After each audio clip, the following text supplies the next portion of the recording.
Hello future officers. तो एक बार फिर से आप सभी का बहुत बहुत स्वागत है आज के हमारे इस वीडियो में। तो जैसा कि आप सभी को पहले से पता है कि हमने एक सीरीज स्टार्ट की है जिसमें इससे पहले भी 2016 के जो पीवाईक्यूज का जो पेपर था पूरा उसको डिस्कस कर चुके हैं। और आज का जो हमारा पेपर रहने वाला है डिस्कशन का वो रहने वाला है 2017 सीएपीएफ असिस्टेंट कमांडेंट के लिए है। इस पेपर को हम इसका कंप्लीट एनालिसिस करेंगे और कोशिश करेंगे कि बहुत क्विक तरीके से और रिवीजन हो जाए और अच्छे से समझ भी आ जाए। तो बिना किसी देरी के हम इसको सीधा स्टार्ट करते हैं। ये जो पेपर होगा ना इसमें देखो आप सिर्फ अभी तक हमने 2016 का किया है पेपर एनालिसिस। उसी के बेस पे अगर हम 2017 में जैसे जैसे क्वेश्चन करते जाएंगे ना तब हमें समझ आएगा कि कम से कम 4 से 5 क्वेश्चन ऐसे भी होंगे जो इसमें ही इसी साल रिपीट हो गए हो, एक साल बाद में ही कुछ स्टेटमेंट मान लो, या फिर यहाँ तक कि एक तो क्वेश्चन भी ऐसा है जो एग्जैक्ट 2016 का 17 में कट कॉपी पेस्ट हो गया था स्टेटमेंट तक का भी। तो यही फायदा होता है पीवाईक्यू एनालाइज करने का, क्योंकि हम तो कर रहे हैं 10 साल के। अगर हम 10 साल के कंप्लीट कर लेंगे 2025 तक तो गारंटेड है कि जैसे 2026 का पेपर या इसके बाद का भी कोई पेपर अटेम्प्ट करेगा ना तो आपको डायरेक्ट क्वेश्चन स्टेटमेंट क्वेश्चन सीधे सीधे देखने को मिल जाएंगे एग्जाम में। तो बिना किसी देरी के हम इसको स्टार्ट करते हैं। आज का जो पहला क्वेश्चन है तो इसमें ये जो पहले ऑप्शन दे रखा है इसमें 4 ऑप्शन की, और फिर इसके बाद में 7 क्वेश्चन दे रखा है। कथन कारण कथन कथन वाले 7 क्वेश्चन दे रखा है और उनके आंसर मतलब एक बार में ही काम कर दिया इसने कि ये सबके ये ऑप्शन होने वाले हैं इन 7 क्वेश्चन के। आपको इसमें से सिलेक्ट करना है कि कौन सा इसका आंसर है। तो अभी ये जो पैटर्न है ना आपको एक बात बताता हूँ। ये 2026 का जो यूपीएससी प्रीलिम्स हुआ है ना इसको अनसर्टेन इलॉजिकल पेपर बता रहे थे। उसका जो सीसेट वाला पोर्शन था ना उसमें ये जो क्वेश्चन है इनके ऑप्शन है सेम का सेम पैटर्न 3 से 4 क्वेश्चंस के लिए ये पैटर्न अपनाया गया था कि ऑप्शन दे दिया था पहले 4 कौन कौन से हैं और फिर उसके बाद में दिया था क्वेश्चन कि ये 3 से 4 क्वेश्चन रेगुलर दे दिया। स्टेटमेंट कथन सेम का सेम टू सेम थे यही पैटर्न। देखो तुम 2016 के बाद में वो सीधे 2026 मतलब 10 साल बाद में इस पैटर्न को रिपीट कर रहा था वो यूपीएससी के एग्जाम। तो आज के पहले क्वेश्चन की हम सीधे शुरुआत करते हैं। अब हम तो पहले ऑप्शन पढ़ लेते हैं, सबका आंसर फिर ये रहने वाले। पहला ऑप्शन है ना वो है दोनों कथन, मतलब इसमें क्वेश्चन में 1-2 कथन दे रखा होगा, दोनों कथन सही है और जो कथन 2 है कथन 1 का स्पष्टीकरण। अगर ऐसा कुछ आंसर आता है तो उसको ये चुनेंगे। तो यदि कथन 1 का स्पष्टीकरण नहीं दे और दोनों कथन सही भी हो तो इस ऑप्शन बी चुनेंगे। और देन अगर एक कथन 1 सही हो कथन 2 गलत हो तो सी, और कथन 1 गलत और कथन 2 सही हो तो डी। यहाँ से एक बात समझ आ रही है कि किसी भी कंडीशन में कथन कोई भी एक कथन तो सही होगा ही होगा, यहाँ तक कि दोनों हो सकते हैं लेकिन एक तो होगा ही होगा। तो पहला क्वेश्चन है इसका। तो पहला क्वेश्चन क्या कहता है, रोपण कथन 1 कहता है कि रोपण खेती प्राय आर्द्र कटिबंधों में व्यवहार में लाई जाती है।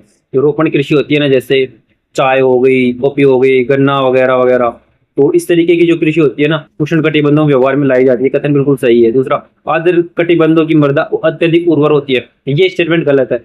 गलत क्यों है? क्योंकि आर्द्र उष्ण कटिबंधीय वन है ना, यहाँ पे क्या होती है वर्षा बहुत ज्यादा होती है, टेम्परेचर भी अधिक होता है और जो वर्षा बहुत ज्यादा होगी इसके चलते क्या होगा, जो मृदा होगी ना यहाँ की उर्वर मृदा वो चली जाएगी नीचे, बारिश बहुत ज्यादा होगी निक्षालन हो जाएगा तो जो पोषक तत्व होंगे वो नीचे चले जाएंगे और ऊपर उर्वर मृदा नहीं रह पाती। तो जो अत्यधिक उर्वर मृदा की अगर बात करें वो रहती है जैसे शीतोष्ण कटिबंधों में, उपोष्ण कटिबंधों में, जहाँ पे वर्षा भी होती है, वर्षा के साथ टेम्परेचर भी रहता है लेकिन इतनी ज्यादा नहीं होती कि निक्षालन हो जाए या फिर सूखी जाए। तो इसका पहले क्वेश्चन का आंसर क्या हो जाता है, कथन 1 सही कथन 2 गलत, यानी कि सी ऑप्शन पहले क्वेश्चन को हो जाता है सी ऑप्शन। वहीं अगर नेक्स्ट क्वेश्चन की बात करें तो इसका जो कथन 1 है वो क्या कहता है कि गिरगिट अपना त्वचा का रंग परिवेश के रंग के अनुरूप करने के लिए बदलता है। ये बिल्कुल सही है, आपने सुना ही होगा गिरगिट की तरह रंग बदलना, तो वो जैसे ही परिवेश होगा अपनी त्वचा का रंग बदल लेता है। दूसरा, इसका रीजन दे रखा है कि क्या गिरगिट की त्वचा प्रतिदीप्ति के माध्यम से परिवेश के रंग के प्रकाश को उत्सर्जित करती है। ये गलत हो गया, ये भी गलत है। क्यों गलत? इसलिए है क्योंकि उसकी जो त्वचा है ना वो अलग अलग रंग है ना वो उत्सर्जित नहीं करती, मतलब प्रतिदीप्ति इसी को बोलेंगे, रंगों का उत्सर्जन नहीं करती, बल्कि वो रंग किस प्रकार बदलता है, उसकी त्वचा की जो क्रिस्टलीय संरचना है ना उसकी जो संरचना है क्रिस्टलों की, बारीक बारीक जो क्रिस्टल है उसकी त्वचा पर, उनकी स्ट्रक्चर को चेंज कर देता है जिससे रंग चेंज हो जाता है और ये जुड़ता है फिर सीधे प्रकाश के परावर्तन से। और जिससे उसका रंग बदला हुआ नजर आता है। तो इसमें भी कथन 2 गलत हो जाएगा, कथन 1 सही। तो इसका भी क्या आंसर आ जाएगा? सी आंसर हो जाएगा। सी के अलावा नेक्स्ट क्वेश्चन की अगर हम बात करें, नेक्स्ट क्वेश्चन की बात करें तो क्वेश्चन 3 है, कभी कभी हम दो इंद्रधनुष एक साथ देखते हैं। इसमें प्राथमिक इंद्रधनुष के साथ एक अन्य अल्प गहन द्वितीयक इंद्रधनुष लगभग 10 डिग्री दूर होता है। ये स्टेटमेंट है ना, बिल्कुल सही है। कभी कभी आपने देखा ही होगा बारिश के बाद में एक इंद्रधनुष तो होता है, उसके नीचे एक हल्का दूसरा लगभग 10 डिग्री दूरी होगा दूसरा इंद्रधनुष भी आपने देखा होगा। अब चूंकि दूसरे स्टेटमेंट की बात करें, इसका कथन क्वेश्चन नंबर 3 के दूसरे स्टेटमेंट का, द्वितीयक इंद्रधनुष जल बिंदुकों से सूर्य के प्रकाश के परावर्तन के पश्चात अपवर्तन के कारण दिखाई देता है। पहले परावर्तन देन अगर अपवर्तन, प्रकाश का अपवर्तन दोबारा हो जाए तो उसी कारण दिखाई दे रहा है। तो ये स्टेटमेंट भी बिल्कुल सही हो जाती है। लेकिन अब यहाँ से देखो, कथन 1 और कथन 2 सही हो रखे हैं, इसमें ए ऑप्शन भी बी ऑप्शन भी आ रहा है। लेकिन कारण अगर हमें ये जानना है कि कथन 2 कथन 1 का स्पष्टीकरण है या नहीं है, तो क्या करेंगे, कथन जैसे ही कथन फर्स्ट को पढ़ेंगे, मतलब स्टेटमेंट फर्स्ट को पढ़ेंगे, देन जैसे ही जंप मूव करेंगे ना सेकंड वाले स्टेटमेंट पे, तो बीच में लगा देंगे बिकॉज, क्योंकि द्वितीय इंद्रधनुष जल बिंदुकों से सूर्य के प्रकाश के परावर्तन के पश्चात अपवर्तन के कारण दिखाई देता है। तो उसका आंसर मिल जाएगा। तो यहाँ से अगर हम बात करें क्वेश्चन नंबर 3 की, तो कथन 1 और जो कथन 2 है ये एक दूसरे, मतलब दोनों एक दूसरे सही है, बिल्कुल सही है, लेकिन एक दूसरे के कथन और कारण नहीं है, एक दूसरे की स्पष्ट व्याख्या नहीं करते। तो यहाँ आंसर आ जाएगा बी। नेक्स्ट क्वेश्चन की अगर हम बात करें तो भारत में राष्ट्रीयता जैसे पश्चिमी देशों में शिक्षा प्राप्त भारत के राजनीतिक नेतृत्व द्वारा विशेषाधिकृत प्रतिष्ठा दी गई है, पश्चिमी जगत से भिन्न किंतु व्युत्पादित प्रोक्त या डेरिवेटिव डिस्कोर्स थी। वहीं कथन 2 कहता है कि पश्चिमी साम्राज्यवाद की प्रतिक्रिया के रूप में भारतीय जो राष्ट्रीयता है ऐसे सभी प्रतिक्रियाओं के समान जो उससे रूप ग्रहण करती है जिसकी प्रतिक्रिया में यह होती है थी। तो इसका जो आंसर है ना, कथन और कारण दोनों सही है और स्टेटमेंट तो दोनों सही है। कथन 2 कथन 1 का कारण भी है या स्पष्ट व्याख्या भी करते हैं। तो इसका जो आंसर हो जाएगा वो ए आंसर हो जाएगा। नेक्स्ट क्वेश्चन की अगर हम बात करें तो ब्रिटिश विधिवेत्ता प्रामाणिक मूल ग्रंथों की अभी नियमों को समझने के लिए भारतीय पंडितों और मौलवियों पर भरोसा करते थे। ये स्टेटमेंट सही है कि जो है जो कानून निर्माता है ना ब्रिटिशर्स के, तो उन्होंने क्या किया था, जो भारत के परिप्रेक्ष्य में, यहाँ के समाज के परिप्रेक्ष्य में कानून सही ढंग से बन जाए, इसके लिए क्या किया था, उन्होंने पंडितों एवं मौलवियों पर भरोसा किया था।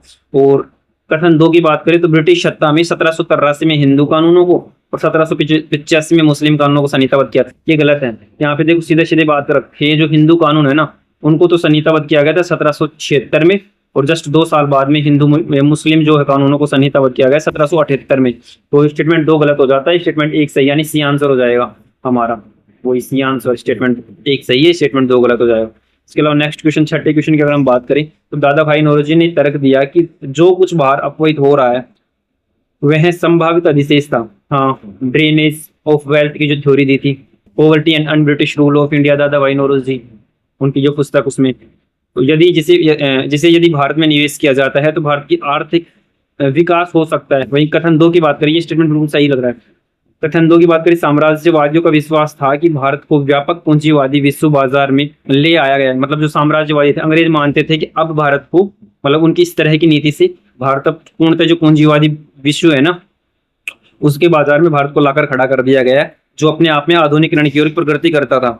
मतलब अब भारत आधुनिकीकरण की ओर प्रगति कर रहा है, ऐसा किनका, इन साम्राज्यवादियों का मानना था। तो यहाँ पे देखें ना तो कथन 2 भी सही है। लेकिन अगर हम इसकी बात करें तो यहाँ पे दादा भाई नौरोजी तो भारत के पक्ष के बारे में बोल रहे हैं कि क्या ये अंग्रेज कर रहे हैं, मतलब अंग्रेजों के विपक्ष में कुछ जाके बोल रहे हैं, और ये बता रहे हैं कि भारत में जो ये सब कुछ कर रहे हैं ना, ये अपना पक्ष रख रहे हैं कि ये बहुत अच्छा कर रहे हैं, आधुनिकीकरण की तरफ जा रहा है भारत। तो मतलब ये दोनों कहीं से मैच नहीं हो रहे, कोज लगाने पर भी यहाँ से निष्कर्ष नहीं निकल रहा है कि कथन 2 कथन 1 का दोनों अलग अलग स्टेटमेंट है बिल्कुल, लेकिन दोनों सही है। तो इसका आंसर हो जाएगा बी। कथन 1 और कथन 2 बिल्कुल सही है, लेकिन कथन 2 कथन 1 की स्पष्ट व्याख्या नहीं करता। तो ये इसका आंसर हो जाएगा बी। और इसके अलावा जो लास्ट क्वेश्चन था, 7 क्वेश्चन थे ऐसे, तो लास्ट क्वेश्चन था, ये करंट पर बेस बना दिया इन लोगों ने। मैन बुकर अंतर्राष्ट्रीय पुरस्कार में अब तक किसी अंग्रेजी जो खिलाड़ी है, अंग्रेजी लेखक द्वारा जीते जाने की संभावना नहीं। मैन बुकर अंतर्राष्ट्रीय पुरस्कार है ना, उसको अब किसी अंग्रेजी लेखक के द्वारा जीते जाने की संभावना नहीं है, क्योंकि बुकर प्राइज फाउंडेशन ने घोषणा की है कि मैन बुकर अंतर्राष्ट्रीय पुरस्कार को 2016 के पश्चात अनुदित कथा साहित्य के लिए एक पुरस्कार के रूप में विकसित किया जाना था। तो ये स्टेटमेंट और कथन दोनों सही है और इसकी स्पष्ट व्याख्या भी करता है कथन दो। तो इसका जो आंसर हो जाएगा वो ए हो जाएगा 7वें क्वेश्चन की। इसके अलावा अब हम नेक्स्ट क्वेश्चन की अगर हम बात करें तो पीएम उज्ज्वला योजना के बारे में है। अभी आपको एक चीज यहाँ पे नोटिस करनी है कि अभी चल रहा है 2016, वो 2026 चल रहा है, मतलब 10 साल हो चुके हैं। और ये जो स्कीम स्टार्ट हुई थी ना, पहले इस क्वेश्चन को करोगे तब और आपको अच्छे समझ में आएगा। इसके बारे में गलत स्टेटमेंट कौन सा है? 4 स्टेटमेंट से एक स्टेटमेंट गलत है, उसको हमें चुनना है कि वो गलत वाला स्टेटमेंट कौन सा है। तो यह एक समाज कल्याण योजना जो बीपीएल परिवारों को एलपीजी कनेक्शन उपलब्ध करवाने के लिए है। बिल्कुल सही है, क्योंकि जो गैस सिलेंडर बांटे गए थे उनसे संबंधित है ये उज्ज्वला योजना। अभी तो उज्ज्वला 2.0 की भी बात हो रखी है। इस योजना को वर्ष 2015 में प्रारंभ किया गया था। अब देखो, इसको प्रारंभ किया गया था 1 मई 2016 जो है 1 मई और 2016 को इसको प्रारंभ किया गया था। तो ये स्टेटमेंट गलत हो जाता है, गलत ही पूछ रखा है। तो इसका आंसर क्या हो जाएगा? बी। लेकिन हम 2 स्टेटमेंट और पढ़ेंगे। इस योजना के अधीन भारत सरकार ने 5 करोड़ एलपीजी कनेक्शन, सही है बिल्कुल, 5 करोड़ एलपीजी कनेक्शन है वो बांटने का लक्ष्य रखा गया था। बाद में इसको बढ़ा भी दिया गया था, लगभग 8 करोड़ के समथिंग कर दिया गया था। इस योजना को उद्देश्य रसोई का स्वच्छ ईंधन उपलब्ध कराकर महिलाओं एवं बच्चों के स्वास्थ्य की सुरक्षा करना था। ये स्टेटमेंट बिल्कुल सही है। अब इसका कनेक्शन हम 2026 या इस एग्जाम से बैठाएं कि इसमें क्यों क्वेश्चन पूछ सकता है। एक तो देखो 2016 में बना, 2026 में इसको कितने हो गए? 10 वर्ष कंप्लीट हो गए। ये वैसे इंपॉर्टेंट हो जाता है क्योंकि यूपीएससी मैक्स कई बार बहुत सारे क्वेश्चन पूछते हैं स्कीमों से, खासकर जिनको 10 वर्ष कोई भी इनिशिएटिव है इसको 10 वर्ष 50 वर्ष 100 वर्ष इस तरीके 5 वर्ष पूरे हो रखे हैं, उनसे टॉपिक्स उठाना, उनसे क्वेश्चन पूछना यूपीएससी का फेवरेट रहता है। दूसरा ये भी कि इस बार 2026 में जो ईरान और यूएसए इजराइल का जो वार था उसके चलते एलपीजी की किल्लत आ गई थी। आपने देखा ही होगा कि एलपीजी कितनी मतलब लाइनों में लगाना पड़ा था, मिल नहीं रहे थे, और अभी भी बनी हुई है किल्लत। तो इसके चलते भी एलपीजी और एलपीजी के चलते ये जो उज्ज्वला योजना है, मुफ्त में सिलेंडर बांटना, इसकी आदत करना, लोग बाग अब ईंधन जो पहले लकड़ियों वगैरह से खाना बनाते थे उसको हटा चुके थे, गैस पे खाना बना रहे थे, गैस मिलना उपलब्ध। इससे कनेक्ट करके देखोगे आप इजराइल ईरान वॉर से जो अभी हाल फिलहाल में चल रही है या जो चल रही है उससे भी कनेक्ट करके देखोगे तो भी ये बहुत इंपॉर्टेंट हो जाती है स्कीम, प्रधानमंत्री उज्ज्वला योजना। तो एक तो ये तो पढ़ ही लोगे आपने, ये तो पढ़ भी लिया और पढ़ लोगे। इसके अलावा उज्ज्वला 2.0 मतलब इसका 2.0 वर्जन भी लाया गया, उसको भी आप एक बार देख लोगे एग्जाम से पहले। तो हो सकता है कि आपको यहाँ से सीधे सीधे क्वेश्चन मिल जाए। नेक्स्ट क्वेश्चन की अगर हम बात करते हैं, भारतीय सर्वेक्षण विभाग ने 250वें वार्षिकोत्सव पर निम्नलिखित में से किस पोर्टल की शुरुआत की गई? ये 2017 का हम पेपर कर रहे हैं, तो लगभग 2017 या 16 में ये कोई न्यूज होगी। तो उन्होंने जो नक्शे नाम से एक पोर्टल की शुरुआत की थी भारतीय सर्वेक्षण विभाग के द्वारा। नेक्स्ट क्वेश्चन की बात करें तो जो ट्रांसपेरेंसी इंटरनेशनल के द्वारा जारी किए गए भ्रष्टाचार प्रत्यक्षण सूचकांक है, ये भी 2016 का, उसमें जो सबसे कम भ्रष्टाचार सबसे कम जिसमें भ्रष्टाचार है वो देश कौन सा है? तो वो डेनमार्क था 2016 में। अब अभी अगर आप कुछ करना है इस पेपर के बाद में तो वो ये करना है कि 2025 की रिपोर्ट, यहाँ तक कि अगर 2026 की भी आ चुकी हो तो उस रिपोर्ट को इसी ट्रांसपेरेंसी इंटरनेशनल की भ्रष्टाचार प्रत्यक्षण सूचकांक है उसको देखना है कि कौन टॉपर है, कौन सबसे लास्ट में और भारत की रैंक क्या है। ये 3 चीजें बस इतना याद रखना है। कौन इसको ये जो इसमें लिखा भी है ट्रांसपेरेंसी इंटरनेशनल के द्वारा जारी करता कौन है, बस यही ऐसे ही क्वेश्चन पूछेगा, मैक्सिमम पूछेगा। स्टेटमेंट भी बनाएगा तो इनसे बनाएगा। इसके अलावा नेक्स्ट क्वेश्चन की बात करें तो केंद्रीय सतर्कता आयोग की बात करें तो किसकी संस्तुति पर गठन किया गया था केंद्रीय सतर्कता आयोग? तो जो संथानम समिति है ना, संथानम समिति कब बनाई गई थी? 1964। इसने सजेस्ट किया था कि केंद्रीय सतर्कता आयोग को गठित किया जाना चाहिए जो कि नजर रखे प्रशासन पर, एक पारदर्शी प्रशासन की स्थापना हो सके भारत में। इसके लिए की संथानम समिति याद रखना, केंद्रीय सतर्कता आयोग की स्थापना के लिए। इसके अलावा नेक्स्ट क्वेश्चन की अगर हम बात करें तो भारत के संविधान में 9वीं अनुसूची किस अनुच्छेद के द्वारा, मतलब किस संशोधन के माध्यम से जोड़ी गई थी? नवी अनुसूची है पहली बात। इसके बारे में 1-2 चीजें जानने की है कि इसमें जो भूमि सुधार कानून है उनको ऐड किया गया था इसके अंतर्गत, और इसमें खास बात ये थी कि इसको इस तरीके से ऐड किया गया था कि सुप्रीम कोर्ट है ना या कोई भी न्यायालय, इसमें जो भी कानून ऐड होगा ना 9th शेड्यूल में, उसका जो कोई भी अगर किसी भी विषय को इस नवी अनुसूची में शामिल कर दे सरकार तो उसका जुडिशियल रिव्यू यानी न्यायिक समीक्षा सुप्रीम कोर्ट या न्यायालय नहीं कर सकता था। इसलिए 9वीं अनुसूची जोड़ी गई थी। कब? तो पहला ही संविधान संशोधन जब हुआ था 1951 में, उसी में ये ऐड कर दी गई थी। जवाहरलाल नेहरू तब प्रधानमंत्री थे, लेकिन बाद में इसका मिसयूज होने लग गया था और अलग अलग केसेस के बेस पे सुप्रीम कोर्ट ने फिर इसमें भी जुडिशियल रिव्यू के लिए कुछ कंडीशंस रख दी थी। इसी के अलावा नेक्स्ट क्वेश्चन की अगर हम बात करें तो भारत में उच्चतम न्यायालय में निम्नलिखित में से किस एक वाद में पिछड़ी वर्गों के बीच क्रीमी लेयर का कंसेप्ट के मुद्दों पर चर्चा की गई थी। ये जो ओबीसी है ना, अदर बैकवर्ड क्लासेस, इसमें क्रीमी लेयर का कंसेप्ट आया था। इंदिरा साहनी बनाम यूनियन ऑफ इंडिया जो भारत संघ का जो केस था, उसके बाद में ये जो है क्रीमी लेयर का जो है वो कंसेप्ट आया था ओबीसी में। इसके अलावा ये इंपॉर्टेंट इसलिए भी हो जाता है क्योंकि अभी हाल फिलहाल में जो SC/ST है ना, उसमें भी creamy layer, non creamy layer के कंसेप्ट को ऐड करने की, और यहाँ तक कि कुछ स्टेट में जातीय जनगणना है ना, SC/ST वर्ग जातीय जनगणना है, उसके लिए भी जो ये न्यूज में बना हुआ था ये क्रीमी लेयर वाला ये सारा कंसेप्ट, तो इसको आप एक बार देख लेना। नेक्स्ट क्वेश्चन की अगर हम बात करें तो क्रिप्स मिशन के बारे में निम्नलिखित में से कौन सा कथन सही नहीं है? मार्च 1942 में सही नहीं है पूछा। अब देखोगे आपको पता चलेगा कितने क्वेश्चन नहीं वाले आते हैं। मार्च 1942 में क्रिप्स ने वॉर कैबिनेट का एक मसौदा घोषणा की, पर जो सहमत होने के लिए राजी किया गया था किसको? कैबिनेट को, एक मसौदा घोषणा, ड्राफ्ट डिक्लेरेशन के लिए। तो ये सही स्टेटमेंट है, क्रिप्स मिशन 1942 में, ठीक है। जवाहरलाल नेहरू सरदार पटेल ने मिशन के साथ बातचीत की, कांग्रेस का प्रतिनिधि नहीं, ये गलत स्टेटमेंट होता है और यही इसका आंसर हो जाएगा क्योंकि इसमें गलत पूछा है। उन्होंने बात नहीं की थी और ना ही इसका समर्थन किया था। युद्ध के पश्चात मिशन, इसमें कुछ सिफारिश है वो है कि जैसे डोमिनियन दर्जा दिया जाएगा, ये भी सही है भारत को युद्ध के बाद में, जो सेकेंड वर्ल्ड वॉर चल रहा था ना, उसके बाद में। युद्ध के पश्चात मिशन में ये संविधान निर्माण के निकाय को संगठित करने का प्रस्तावित किया था, मतलब एक संविधान सभा गठित करने की भी बात कही थी इसने, तो ये भी सही है। लेकिन हमें गलत पूछा है तो गलत हो जाता है ये वाला, जवाहरलाल नेहरू और सरदार पटेल ने कोई बातचीत नहीं की थी। इसके अलावा इलाहाबाद की संधि, इलाहाबाद की संधि के बारे में निम्नलिखित में से कौन सा कथन सही नहीं है पूछ रखा है। इलाहाबाद की संधि से रिलेटेड एक क्वेश्चन है कि कौन सा स्टेटमेंट सही नहीं है।